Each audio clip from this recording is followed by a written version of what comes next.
Getting that first diagnosis was so 37, I was diagnosed debilitating. with breast cancer. Itself is just so hard. It was a terrible.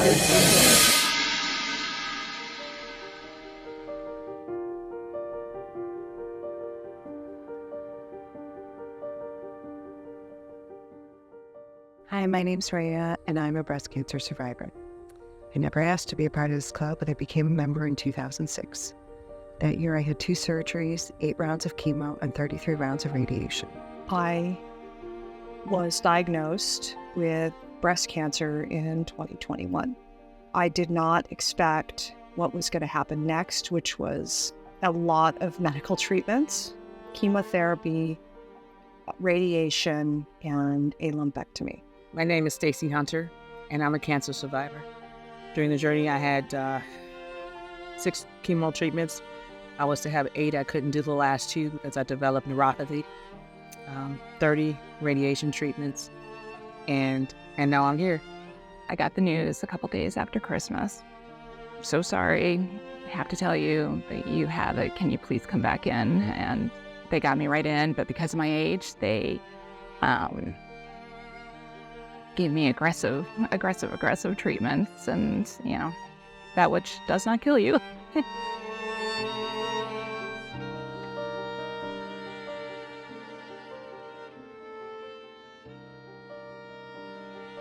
The first time, I had just learned that I was pregnant, and it was a terrifying time for me, simply because all I knew about breast cancer was that if you get it and you're in this family, you die. That was the order of events. So getting that first diagnosis when I was 36 years old and pregnant was so debilitating emotionally for me, simply because I did not see how this could all work out. How could I leave behind my 3 daughters that I had? This new baby, would this new baby even make it? All these questions swirled in my mind.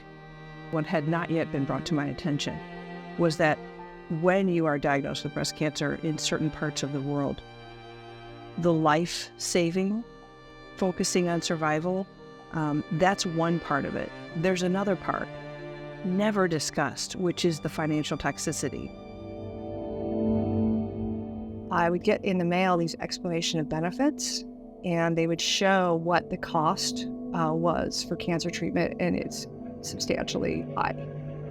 And that was very alarming to me, because I was thinking, wow, if I didn't have these support structures such as my insurance and my job, what would I have done?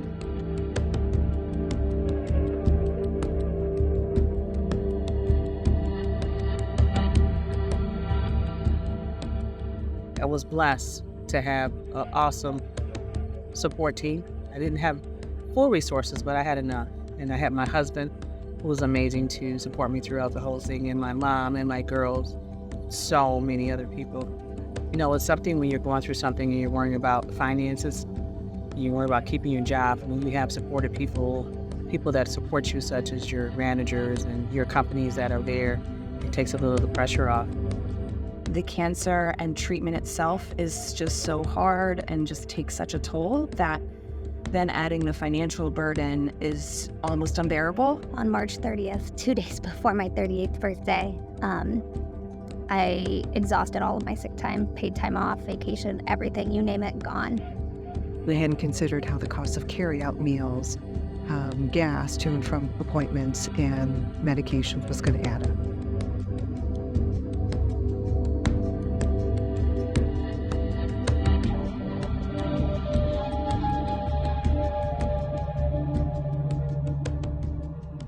Without my income and the addition of a COBRA premium of $1,300 a month to ensure my access to life-saving care, I was unable to make my mortgage payment. And within 3 months, mortgage notices were stuffing my mailbox. Every 58 days, my automotive creditor would call and wonder if I was planning to make a car payment, or should they plan to repossess my vehicle. And by August, as I was nearing the end of treatment, I was threatened with the utility shutoff.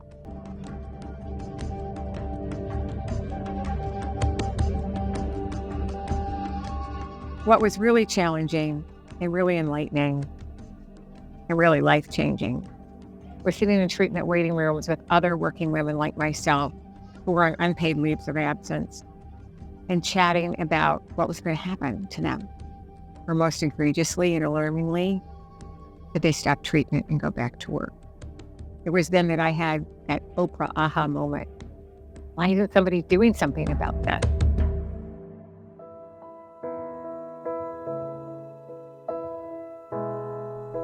Together on October 2nd, 2006, we bootstrapped this organization into existence. Imagine the generosity of total strangers giving in order to allow families who are being victimized by cancer to get some relief, financial relief, emotional relief, stress relief. And so we just thank you so much for being able to help out. I think you've covered maybe some mortgages and some of our other bills for the month of March, and it just relieves so much anxiety and stress. Thank you, Pink Fund, for all that you do and all that you support, because you're helping people in the midst of a storm where there's so much going on that the last thing they should be worried about is finances. Thank you, Pink Fund, for all your help. I'm so grateful. Thank you for helping me during this difficult time. Because of the generous grant from the Pink Fund, my husband was able to stay home with me every single day that I needed him to stay home. When I got out of treatment, I started making art again, and I kept thinking, wow, I really need to help people in some way who don't have these benefits and this kind of support to pay for their bills.